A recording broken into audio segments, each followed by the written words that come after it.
sommes en compagnie de Maud Chaya et de son invité ce matin. Maud, vous êtes là ? Oui, je suis là.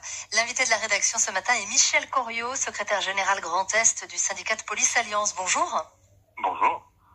Avec le très beau temps, il y a ces images qui frappent ces derniers jours, de plus en plus de monde dans les rues en France. Est-ce que c'est le cas ici, chez nous, dans le Grand Est ? Est-ce que les policiers ont constaté une hausse des amendes ?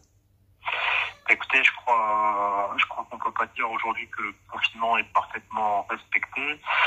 Il y a bien sûr une grande partie de la population qui observe les règles en vigueur, mais on constate aussi quotidiennement, malheureusement sur le terrain, de nombreux cas de non-respect du confinement, et je crois que ce n'est pas le nombre de verbalisations effectivement qui me contredira, puisque je crois qu'au niveau national, on est à peu près à 500 000 verbalisations. Alors c'est vrai qu'avec l'apparition des beaux jours, on a le sentiment d'une petite forme de relâchement de la part de certains de nos concitoyens, et évidemment on appréhende particulièrement l'arrivée des vacances scolaires, comme vous le savez, à partir de jeudi soir pour l'Alsace et vendredi pour le Grand Est. Oui, ça va être les vacances dans quelques jours. Vous allez renforcer les contrôles ? Oui, effectivement. Je crois que ce qu'on constate, c'est que les gens, ils en ont marre de rester enfermés chez eux, ce qu'on pourrait parfaitement comprendre en temps normal, mais je crois qu'il faut rappeler fermement qu'il est important de rester chez soi et que toute cette pratique peut avoir malheureusement des conséquences très lourdes et parfois malheureusement dramatiques pour nos hôpitaux. Quand on ne respecte pas le confinement, on peut écoper de peines de prison ferme. Vous avez des chiffres pour la région ? Non, malheureusement, je n'ai pas de chiffres particuliers à vous communiquer sur le sujet. Mais je crois que ce que je constate, malheureusement, tout n'est pas fait pour faciliter non plus le travail des policiers. Je fais référence notamment aux attestations numériques qui ont été mises en place sur des sites du ministère de l'Intérieur il y a quelques jours.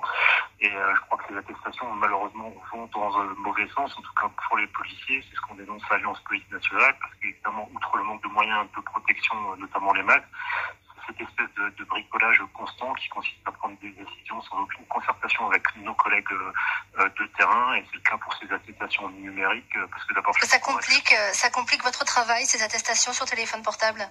Oui, c'est ça, parce que d'abord, je ne suis pas convaincu que ça va rendre service au confinement, parce que suite à ce nouveau dispositif, c'est aujourd'hui beaucoup moins contraignant de remplir une attestation, et évidemment, il a à craindre qu'une partie de la population soit tentée de multiplier les motifs de sortie.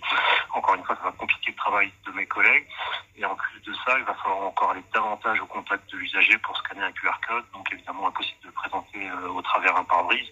Donc on va encore multiplier les échanges avec la population sans pouvoir respecter des gestes barrières, et on va mettre une nouvelle fois en danger de la santé de nos concitoyens et évidemment celle de nos collègues et de leurs familles. On a aussi ces exemples, Michel Coriot, on a aussi ces exemples ce matin, un homme qui a craché sur des gendarmes à Neuf-Brisach en Alsace, un autre placé en garde à vue à Lunéville pour avoir refusé un contrôle. Est-ce que ça arrive régulièrement ? Oui, malheureusement trop souvent. Évidemment, nous, Alliance Police Nationale, nous dénonçons fermement toutes ces agressions sur nos collègues, surtout dans cette période. On attend de la justice une réponse ferme. Je crois qu'il faut rappeler que les policiers aujourd'hui, ils n'ont pas du tout le moral, ni les gendarmes, je crois. Il faut se rappeler que ces dernières années, la police a été particulièrement sollicitée, mobilisée suite aux attentats, pour les gilets jaunes, que nous avons connu pas plus tard que l'année dernière une vague de suicides sans précédent dans nos rangs, et donc évidemment nous avons abordé cette crise sanitaire sans précédent dans un contexte particulièrement pesant pour les policiers.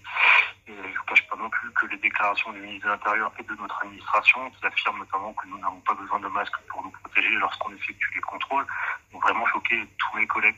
C'est donc ajouté au malaise ambiant une très vive colère dans nos rangs, à laquelle je crois qu'il va falloir songer à répondre rapidement à l'issue de cette crise qui, j'espère, pour nos concitoyens, pour nous tous, sera la plus brève possible. Merci Michel Coriot, secrétaire général Grand Est du syndicat de Police Alliance, d'avoir été l'invité de France Bleu. Merci à vous.